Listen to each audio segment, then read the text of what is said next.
Hello students, প্রতিদিনের মতো আজকে আবার আমি একটি নতুন ভিডিও নিয়ে হাজির হয়েছি। আজকের আলোচনার বিষয় six semester DSE history. Six semester DSE হিস্টোরির একটি প্রশ্ন নিয়ে আজকে আলোচনা করব।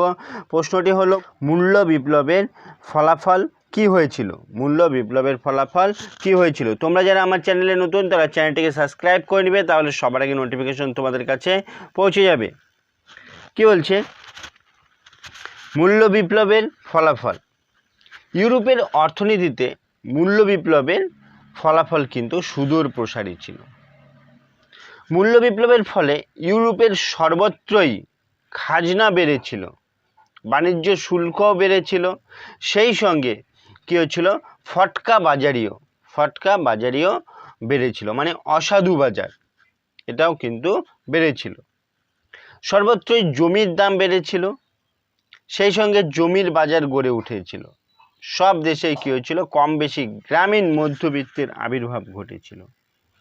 ভূস্বামীরা কী করত, জমির দাম বাড়ার সঙ্গে সঙ্গে জমির লিজ দিতে শুরু করে।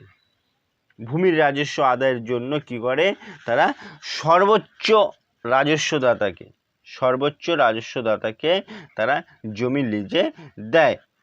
ফলে কি হয়, ফটকা বাজারিও শুরু হয়ে যায়। তারপরে কি হয়েছিল, মূল্য বিপ্লবের ফলে পুঁজিপতিরা ব্যবসা বাণিজ্য থেকে পুঁজি সরিয়ে নিয়ে জমিতে পুঁজি লগ্নি করতে শুরু করে দেয়। ইউরোপের সর্বত্রই কি হয়ে যায়, ব্যাংকিং প্রসারগুলি যেমন ওয়েলসার, ফুগার জমি বন্ধক রেখে কি করে, ঋণ দিতে থাকে। বণিক, খনির মালিক, বস্ত্র উৎপাদন, এমনকি বিশ্ববিদ্যালয়ের শিক্ষক ও আমলা সকলেই কি করে, তখন জমি কিনতে শুরু করে দেয়। ছোট ছোট বণিক ও কারিগররাও কী হচ্ছিল, জমির মূল্য তখন বুঝতে শুরু করে, ফলে তারাও জমি কিনতে শুরু করে দেয়। ইংল্যান্ডের গ্রামীণ জীবনের উপরেও কী হচ্ছিল, মূল্য বিপ্লবের প্রভাব পড়েছিল।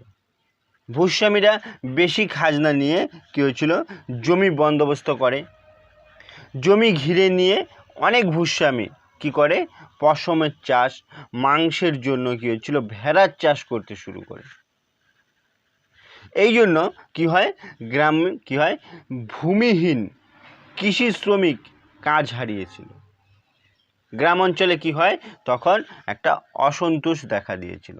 গ্রামের তাঁতি, কসাই, চামড়া প্রমুখ নিম্নবর্গের মানুষ কী করছিল, জমি কিনতে থাকায় গ্রামীণ শান্তি ও গ্রামীণ সমাজ বিপন্ন হওয়ার উপক্রম হয়েছিল। মূল্য বিপ্লবের ফলে কৃষি বাণিজ্যিকীকরণ শুরু হয়ে গিয়েছিল।